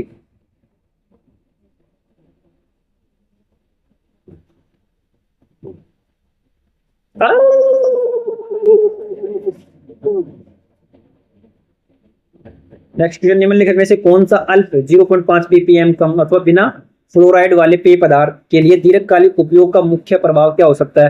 जिसमें 0.5 ppm से कम या फ्लोराइड नहीं है, उस पेय पदार्थ को हम रेगुलर पीते हैं तो उससे हो दांतों में घुई का मतलब छोटे छोटे छिद्र हो जाएंगे। अगर आप बिना फ्लोराइड वाले पेय पदार्थ का लंबे समय तक इस्तेमाल करते हो, पीते हो तो। नेक्स्ट क्वेश्चन की अगर हम बात करें तो जो कार्बोरेंडम का उपयोग एक अपघर्षी के रूप में होता है, क्योंकि जो कार्बोरेंडम है उसका उपयोग 4 ऑप्शंस दिए हुए हैं, इसमें जो सही आंसर है वो डी है, यह अत्यधिक कठोर होता है। कार्बोरेंडम का उपयोग एक अपघर्षी के रूप में होता है क्योंकि यह अत्यधिक कठोर होता है। नेक्स्ट क्वेश्चन की बात करें, निम्नलिखित में से कौन सा एक जीवाणविक क्रिया द्वारा अपघटित नहीं होता? मतलब जीवाणु प्लास्टिक जो पदार्थ होते हैं ना वो अपघटित नहीं होते। जीवाणविक प्रक्रिया जो वनस्पति में अपघटित हो जाती है, पत्ते सूख जाते हैं, सड़ जाते हैं, पेड़ों गल जाते हैं वगैरह वगैरह, जंतु की लाश भी होगी, पुष्प के अपशिष्ट हो गए, लेकिन प्लास्टिक है ना वो जीवाणु द्वारा अपशिष्ट नहीं होते। नेक्स्ट क्वेश्चन की बात करें तो ये इसका जो आंसर है 116वें क्वेश्चन का वो बी आंसर है, 1 अथवा 5 आप इसको करने जाओगे तो इसका आंसर बी आना चाहिए आपका आंसर। नेक्स्ट क्वेश्चन 170वां जो क्वेश्चन है उसका आपको आंसर आना चाहिए बी आंसर आना चाहिए। 118वें क्वेश्चन मतलब कितने त्रिभुज हैं। नेक्स्ट क्वेश्चन की बात करें 118वें क्वेश्चन का आपका आंसर आना चाहिए ए आंसर आना चाहिए 0। और नेक्स्ट क्वेश्चन की अगर हम बात करें सूची 1 को सूची 2 से सम्मिलित कीजिए, तो पक्षी विहार और किस राज्य में स्थित है? सुल्तानपुर है वो हरियाणा में है। वहीं इसके अलावा सुल्तानपुर हरियाणा मतलब ए में 2 आएगा, ए में 2। पश्चिम बंगाल कुलिक, नवाबगंज, अतिवेरी, तो कुलिक जो है वो वेस्ट बंगाल में है, नवाबगंज कर्नाटक और अतिवेरी उत्तर प्रदेश। मतलब कि 2 1 3 4 2 1 3 4 इसका सॉरी ये उसका आंसर आपने मिला लिया 2 1 3 4 ए। हाँ ए इसका राइट आंसर हो जाएगा, इसका वही आंसर है, ए इसका राइट आंसर हो जाएगा 2 1 3 4। नेक्स्ट क्वेश्चन की बात करें तो ये मैप दे रखा है, 4 स्थान दे रखा है, बताना है। ये देखो ये तो उत्तराखंड में लग रहा है तो कार्बेट है ए यही। ये देखो न्योरा घाटी सिक्किम, 3 में आ जाएगा न्योरा घाटी। और ये 2 सबसे लास्ट में देखो कान्हा मध्य प्रदेश। और ये बच गया कौन? बेतला, बेतला बेतला झारखंड, पलामू, बेतला, ये याद हो गया आपको। तो इसका जो आंसर है हो जाएगा 4 3 1 2 डी इसका आंसर हो जाएगा। नेक्स्ट क्वेश्चन की अगर हम बात करें तो वनस्पति का प्रकार बताना है कौन सी है। कंडीशंस दे रखी है कि एक तो 250 सेंटीमीटर से अधिक वर्षा, टेम्परेचर 25 से 27 डिग्री सेल्सियस, आर्द्रता औसतन देखे तो 75% से अधिक, और पत्ते नहीं जड़ते। पत्ते नहीं जड़ते से याद आएगा सदापर्णी होगा, सदापर्णी होगा, ये कट जाएगा, सदापर्णी होगा। ठीक है, वर्षा 250 सेंटीमीटर से अधिक मतलब उष्ण कटिबंधीय, आर्द्र या नम। पहली बात तो शुष्क तो बिल्कुल नहीं होगा, ठीक है, ये तो कटा हुआ है। अब बचा अर्ध और नम, मतलब अर्ध सदापर्णी थोड़ी रहेगा क्योंकि जो पत्ते कभी झड़ते नहीं, वर्षा भी बहुत ज्यादा होती रहती है। तो इसका आंसर हो जाएगा एक उष्ण कटिबंधीय नम्न, क्योंकि आर्द्रता बहुत ज्यादा है और टेम्परेचर भी, तो इसका आंसर हो जाएगा ए उष्ण कटिबंधीय नम जो है सदापर्णी, तो 1 है उनकी कंडीशंस दिया। नेक्स्ट क्वेश्चन का अगर हम बात करते हैं तो भारत में जनजातियों के संबंध में निम्नलिखित कथनों में से कौन सी कथन सही है? थारू जनजाति उत्तर प्रदेश उत्तराखंड में सही है। इरुला जो है ना, चेचू जो है और सोमाली जनजाति केरल में पाई जाती है, ये भी सही है। गरासिया जनजाति गोवा में पाई जाती है, गलत। गरासिया पाई जाती है गुजरात में और राजस्थान में पाई जाती है गरासिया जनजाति, तो तीसरा गलत हो गया। इसके अलावा गुड्डी जनजाति जम्मू कश्मीर में और हिमाचल प्रदेश के चलवा सुपर सुचारा का गुड्डी, तो ये भी सही है। 1 2 4 आंसर, सी आंसर इसका सही आंसर हो जाएगा। नेक्स्ट क्वेश्चन की अगर हम बात करें 123वें क्वेश्चन की, तो पैसिफिक रिंग ऑफ फायर, अग्निवलय पेटी, ये जो क्वेश्चन रिपीट हो गया ना, ये क्वेश्चन है ना एग्जैक्ट 2016 का क्वेश्चन हमने डिस्कस किया था ना, उसका सेम टू सेम कॉपी है। उसमें भी दे रखा था कि अब सारी प्लेट सीमा का एक क्षेत्र है, गलत है क्योंकि अभी सारी प्लेट सीमा का ये क्षेत्र है और भूकंप सक्रिय क्षेत्र ये भी उसमें सेम टू सेम दिया हुआ था। और ज्वालामुखी परिप्रशांत सरकम पैसिफिक बेल्ट के रूप में जाना जाता है, बिल्कुल एग्जैक्ट ये स्टेटमेंट दिए हुए थे इसमें। तो 1 और 2 इसका सही आंसर है, तीसरा इसका गलत हो जाएगा। नेक्स्ट क्वेश्चन, बुमला जो दर्रा है वो अरुणाचल प्रदेश में है, ये बुमला बुमडीला, ये जो है सेला दर्रा, ये सारे हैं अरुणाचल प्रदेश में। उसके अलावा सिक्किम का नाथुला हो गया, हिमाचल प्रदेश में हो गए जैसे सिपिकला और रोहतांग दर्रा, बारालाचा दर्रा। इसके अलावा उत्तराखंड में जो दर्रा है ना, भागा माना नीति दर्रा, लिपुलेख दर्रा, ये उत्तराखंड में आ जाएंगे। इसके अलावा नेक्स्ट क्वेश्चन और लास्ट क्वेश्चन जो है 2017 का पेपर का, वो है निम्नलिखित में से कौन सा 100 दूर दक्षिण अक्षांश पर अवस्थित है? मतलब कि भूमध्य रेखा से सबसे दूर कौन सी कौन सा पॉइंट है, मतलब पोलिनेशिया, चिली, ऑस्ट्रेलिया, दक्षिण अफ्रीका। क्योंकि हमें एक बात याद है कि जो महाद्वीप है ना, जो 7 महाद्वीप है बड़े, उनमें देखो अंटार्कटिका की बात छोड़ो, वो तो दक्षिण दक्षिण उस पर ही है, और अंटार्कटिका का इसमें कोई भी ऑप्शन है नहीं। इसके अलावा अंटार्कटिका के अलावा कोई महाद्वीप है ना, वो है जो दक्षिण अमेरिका महाद्वीप है ना, वो सबसे नीचे तक जाता है, सबसे दक्षिणतम तक जाता है। और उसका तो दक्षिण में चिल्ली है ना, चिल्ली भी दक्षिण सबसे दक्षिणतम पॉइंट तक जाता है, तो उसमें चिल्ली आंसर आ जाएगा, जो सबसे दूर होगा पृथ्वी भूमध्य रेखा से। इसके अलावा तो ये हमारा कुल ओवरऑल डिस्कशन था इसका 2017 के पेपर का।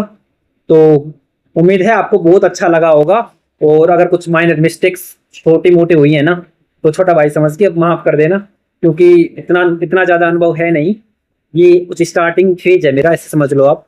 टीचिंग का पढ़ाई तो बहुत की है, लेकिन पढ़ाने का कुछ स्टार्टिंग फेज मानो। और दूसरा ये जो रिकॉर्ड जो मैं कर रहा हूँ, एक सामान्य टैब है, और एक मेरे पास पेन है, वो भी ऐसा नहीं है कि पेन सपोर्टिव टैब है, तो उससे कर रहा हूँ। तो माइनर कुछ मिस्टेक हो जाए तो उसके लिए माफ करना। दूसरा सजेशन दे सकते हो आप, क्या क्या इम्प्रूव और कर सकता हूँ। दूसरा तीसरी जो बात है, आपको वीडियो को लाइक शेयर एंड सब्सक्राइब करना है, ताकि मुझे मोटिवेशन मिले। और अगर आपके लिए थोड़ा भी यूजफुल है ना ये वीडियो, तो आप इसको शेयर जरूर करना ऐसे दोस्तों के लिए जिनके लिए भी यूजफुल हो सकता है। और क्योंकि यूजफुल तो है यार, आप अगर यूपीएससी का कोई भी एग्जाम दे रहे हो ना, तो पीवाईक्यूज है ना, पीवाईक्यूज की अहमियत तो आपने जब शुरुआत की होगी ना, यूपी सिविल सर्विस के बारे में सोचा भी होगा, इस यूपीएससी के कोई भी एग्जाम देने की सोची होगी, सीएपीएफ ही नहीं, सीएससी हो, ईपीएफ ले लो, तो पीवाईक्यूज से सीधे डायरेक्ट क्वेश्चन आते हैं। तो उम्मीद है आप इस सीरीज को फॉलो कर रहे होंगे। और अभी तो हमारा शुरुआत हुआ है यार, अभी तो बहुत एंड तक जाना है। तो अभी के लिए इतना ही, तो धन्यवाद, मिलते हैं नेक्स्ट वीडियो में।